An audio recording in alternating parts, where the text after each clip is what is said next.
Hello everyone, today we are breaking down Season 2, Episode 1, A Grain of Truth of The Witcher. Remember to like the video, it helps out the channel a lot, and subscribe, and yada yada yada. Let's get to it. The first thing we see is a merchant and his family enter a village. The village seems to be abandoned. The family is confused, wondering where all the people are at. So it seems that they have been there before. Something kills the family, ripping the bodies in half. We do not see what the creature in question is. The monster that is doing this is a bruxa, which we see later on in the episode. A bruxa is a powerful type of vampire that can take on the appearance of a dark-haired human, most often being a woman. Its natural form is a large bat with sharp fangs and claws. In the next scene, we see the aftermath of the Battle of Sodden Hill. As you may remember from Season 1, Yennefer unleashed fire upon the Nilfgaard army, buying valuable time for King Foltest and his army to get there. We see that the Nilfgaard army has lost the battle. King Foltest's men are killing the remaining survivors. Tissaia de Vries is looking through the last moments of dead men, hoping to see a glimpse of Yennefer. If you recall, once Yennefer used the fire magic, she disappeared. Vilgefortz gives the numbers of the dead, 9,000 on their side and 20,000 on the Nilfgaard side. He tells Tissaia that Yennefer is gone. Geralt, who was near the battle at the end of Season 1 but was able to avoid it, shows up to look for Yennefer as well. If you remember, at the end of Season 1, Ciri asked Geralt who Yennefer was. Ciri saw her in a vision at Sodden Hill, so Geralt and her came to see if they could find her. Tissaia lets Geralt know that Yennefer has died. Geralt then almost tears up for his beloved Yen. You have to remember, Witchers are believed to have no emotions, but as you watch, you see they do, but they seem to be dulled in a way. So they have emotions, but they are not as strong as a normal person's. Geralt and Ciri are making their way towards Kaer Morhen, also known as the School of the Wolf, for the winter. It is where the Witchers used to be trained and made. But the school was attacked a long time ago when Geralt was a boy by fanatics, which is what the Witcher animated prequel was about. So now Kaer Morhen is used as a place of refuge for the winter for Witchers to rest, fill up on elixirs, and repair armor. Geralt and Ciri camp for the night. Geralt watches as Ciri is having a nightmare. Ciri's nightmare is about when Cintra was sacked, and how she was kidnapped by a Black Knight whose name is Cahir.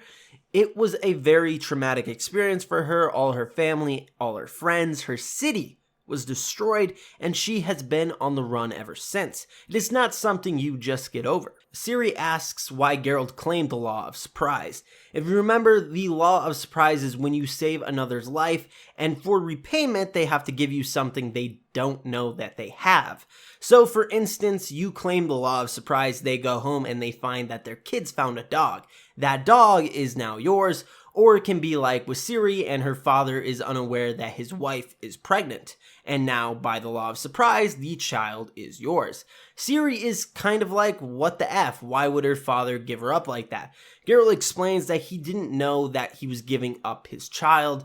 Ciri would like to go home to Cintra, but she cannot. Geralt says it is not an option, it's not safe for her. She then says she could go to Skellige. She does have people there. Her step-grandfather, King Aist, was originally from Skellige. Geralt doesn't like that option either. She would then be married off to one of the lords when she got there, then he would try to claim her throne as well.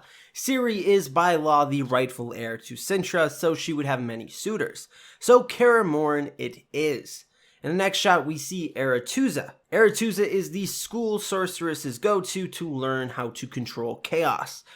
They have brought the wounded from the Battle of Sodden Hill here to try and heal them. We see Triss Merigold go into shock. At the end of the last season, she was hurt during the battle. Artorias calls Tissaia over to help, and Vilgefortz comes over as well to help steady her. Artorias asks Tissaia about her niece Fringilla. Tissaia lets him know that she was on the other side helping to lead the attack, and she has abandoned all rules of chaos. Chaos is what mages harness to do spells. The Brotherhood of Sorcerers is the oldest organization of mages in the Northern Kingdoms. They set the rules and regulations for all magic in the Northern Kingdoms. Fringilla has broken those rules and has turned her back on them, which is why Artorias is pretty much disowning her. The Northern Kingdoms and mages still don't have enough info on Nilfgaard, how many soldiers they have, and what they are planning. But they do have a prisoner who was the one who orchestrated the fall of Sintra, and he only answers to the Emperor himself. Tissaia is going to get the man to talk, so torture. In the next scene, we see that Yennefer has been captured by Nilfgaard and Fringilla, so she is still alive, which we all knew, let's be honest. In the next scene, we return to Geralt and Ciri. They are in the woods when they stumble upon a dead deer. Roach gets a little spooked and Geralt uses the sign of Axii on the horse. Axii is a calming sign. It also can make people more suggestible, so kind of like mind control. Signs are simple spells that all Witchers can use. They are usually cast with one hand, so a Witcher can still use a sword in the other. Geralt and Ciri continue to ride, being spooked by what's in the woods. They come across a town, the one we saw earlier in the episode. Geralt is quite confused about it because it is empty, there is nothing there. But he does have a friend near the town, so lucky for him, he is still around. Geralt is greeted by his old friend, and he is different from what he remembers. He looks like a boar now instead of a human. This man's name is Nivellen. This is somewhat based on the short story from the books called The Grain of Truth. Though Geralt did not know Nivellen before meeting him here, and Ciri was not along for the ride either. Nivellen has some magical abilities. He can conjure up food and make things animate. Nivellen, in a way, is a twisted version of Beauty and the Beast. Ciri is bathing when she hears something upstairs. She then finds a beautiful dress laid out for her.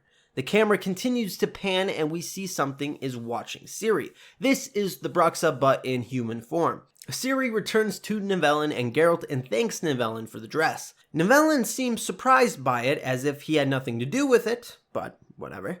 Nivellen tells Ciri how Geralt and him met, how his father hired him to clear out a wyvern infestation. Wyverns have snake-like necks, long tails that end in venomous trident adorned almost fully in dark scales. Most people mistake them for dragons. Nivellen wants to impress his father by killing a wyvern before Geralt did.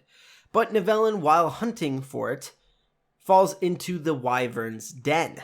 Lucky for him, Geralt was able to save him. Geralt then gave him the beast's head and tells his father that Nivellen was the one who killed it. Geralt said he had to clear the entire pack anyways, so he was going to get paid either way. But once again, you see that Geralt has a soft side. He didn't need to help Nivellen, but he chose to. And for Nivellen, that meant the world to him. Geralt then wants to hear how Nivellen was cursed. Nivellen says he fell into a bad lot and they trashed the temple of the Lionhead Spider. Not a whole lot of info on these people other than them being a cult. A priestess cursed him and now he looks like this, and he is to be forever alone.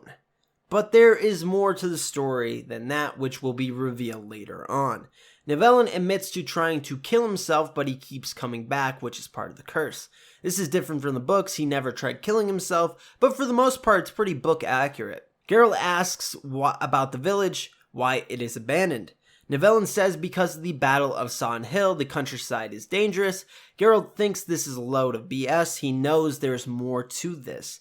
Nivellen also claims that the appearance of the Wild Hunt has made people leave as well. The Wild Hunt is widely believed to be a group of specters galloping in the sky. Common folk describe them as wraiths on undead horses galloping across the sky, serving as an omen of war.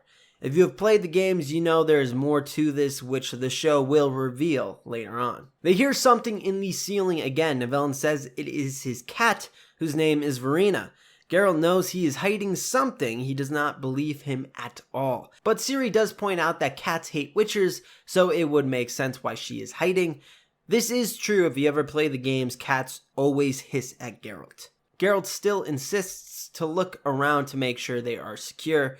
We return to Aretuza and we see that Cahir is the one who was captured. Tissaia starts the torture process and yeah, it looks pretty painful, but Cahir stays strong. We return to Yennefer and Fringilla. Yennefer is in dim meridium chains, which suppress magical abilities. That's why she can't use her powers. Fringilla plans to give Yennefer up to Amir, who is the Emperor of Nilfgaard. Yennefer did halt Nilfgaard's advance, so Fringilla is hoping by giving Yen up, it will save her own skin. We return to Nivellen and Ciri, and we see some shadow show. Nivellen says he saw this when he was at Oxenford. Oxenford is an academy, like a college or university, and is the largest in the Northern Kingdoms. The shadow show is called The Fall of the Elders. It is the tale of an elf falling in love with a human. In a way, this is the story of the Elder Blood, Loren Doran's descendants, which Ciri is. So this is like Ciri finding out about her ancestry, even if she doesn't know it. Ciri asks Nivellen if he has ever tried to break the curse, and he said yes, that he has given a lot of money to get a lass to kiss him to break the curse, hoping that there was a grain of truth to those fairy tales. This is where the story gets its name from. Ciri tells him that Mousesack told her a story of a hedgehog man being cursed but saved by true love. She doesn't know that was her father and mother in the story. But Nivellen says he deserves to be like this, that he has done some awful things. We return to Geralt, and he has found some tracks in the snow, but the tracks suddenly stop. Bruxas can fly, but he hasn't figured that out yet. Geralt and Nivellen play a drinking game, hoping to find out what Nivellen is hiding. Geralt seems to be off with his throwing of the knives. Nivellen is doing much better. On Geralt's second throw, he grabs hold of his medallion when he throws the dagger. Witcher medallions not only signify what school they went to, Geralt has a wolf on his, meaning that he went to the school of the wolf. They also sense magic, so Geralt, after grabbing his medallion and throwing the dagger, knows Nivellen is cheating. Nivellen asks Geralt what changed him, that he spent a lifetime alone and now he's taking care of Ciri. Why? So we really don't see Geralt alone in the first season. He was always accompanied by either Jaskier or Yennefer, but he is mostly alone for the majority of his life. Geralt says Yennefer is the reason why he's doing this. Maybe after meeting up with Yennefer, Geralt misses the companionship of someone there, and that's why he's taking care of Ciri, and well, she is his destiny and all. Geralt tells Nivellen that she died a few days ago. Nivellen can't believe he is not heartbroken. Geralt says, "Who says I'm not?" Once again, there is emotion and feeling there, but they are dulled and not visible. Nivellen then goes into how Witchers are made. If you want to know more about how Witchers are made, link in the description below for my video. But yeah, they eat magic herbs, most die, the ones who survive become Witchers to deal with monsters. Nivellen wants to know if Ciri knows that could be her fate. Geralt says that won't happen to her, so Geralt doesn't really know what he's going to do with Ciri yet. They could try and make her a Witcher, but they really don't know how to administer the mutagens since the school was attacked. So he really doesn't have a clue what he's going to do yet. He finally calls out Nivellen for cheating, and Nivellen just laughs it off. Geralt is now for sure Nivellen is hiding something. Why else use magic knives in a game where you have to tell the truth if you miss? Nivellen ignores his question and says he's going to bed. We return to Ciri, and she is talking to Verena, still believing she is a cat, saying she won't hurt her. Verena then comes out and meets Ciri. Very creepy, like climbing on the walls. Ciri is having a nightmare again, and Verena wakes her up. We can see that she looks very strange from Ciri's point of view. We find out that she is the one that left the dress for Ciri. That is why Nivellen was slightly surprised when he saw her. We also see her use telepathy when speaking with Ciri. She also knows the common tongue, which is rare for bruxas. Ciri is able to figure out that Nivellen is in love with Verena, and that she is what he's been hiding from Geralt. She then puts her to sleep, so Verena does not want to fight the Witcher. She doesn't even go after Ciri when she can easily attack her. She just wants them to go away so her and Nivellen can go back to their arrangement. We return to Geralt, and he starts to snoop around some more. He goes into the abandoned village looking for clues. He finds the merchant who died in the first scene. He sees the tracks in the snow disappear once again and figures out it flies, and then figures out it's a bruxa. He probably looked how the bodies were ripped apart and how blood was drained from them and figured out it was some kind of vampire. One that flies, most likely a bruxa. He wakes Ciri and tells her what they are dealing with and tells her to go near Roach and to ride for her life if he dies. Geralt takes a potion to fight the bruxa. Potions enhance a Witcher's speed and strength, or at least the one he's drinking does. A potion can do other things. Bruxas are very dangerous, so he needs the buff. Geralt finds the bruxa feeding off Nivellen. Nivellen says he can't die, so this is kind of a good partnership the two have.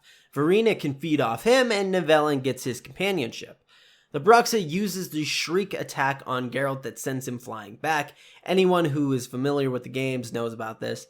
Geralt and her tussle some more, and Geralt uses Ard on her. Ard is another sign Witchers use, is a telekinetic thrust that pushes back opponents. Ciri goes up to the bruxa. Geralt yells at her to return to Roach to stay away. The bruxa once again uses her shriek attack. The bruxa is playing mind games with Ciri, saying not to run. If she does, the bruxa can't help but attack her. It's in her nature. The bruxa uses shriek again, but Geralt blocks it with Quen. Quen is another sign. It forms a protective shield around the caster. Then he uses Ard and sends her flying back. We now see the bruxa's true form, a giant bat. Geralt is fighting the bruxa with his silver sword. He carries a steel one for humans and silver one for monsters. He inflicts a damaging blow on the bruxa. Ciri runs up to her to try and help, believing she is not bad. Ciri is then taken hostage by the bruxa because that's what bruxas do. Nivellen comes up from behind though and stabs Verena in the back to save Ciri. Verena does very weird body movements and tells Nivellen she loves him. She then is about to bite him when Geralt takes off her head. Nivellen has been changed back to a man. The curse has been broken. It was because he loved and killed her. The curse was broken, forever alone. We then find out why he was really cursed, because he raped the priestess at the temple. Geralt and Ciri turn their back on him. Geralt looks sad for him, but also disappointed. Nivellen wants Geralt to kill him. Geralt won't. He tells him that he's mortal now. He can do it himself. We return to Yennefer and Fringilla, where they are attacked by someone. The rest of the Nilfgaard soldiers die, leaving the two sorceresses alive. It is the elves who are attacking them, but we find that out next episode. So what do you guys think of episode 1 of The Witcher? Leave it down in the comments below. And if you want more Witcher content, please subscribe and like the video. Check out the Twitter link in the description below. And as always, have an awesome day.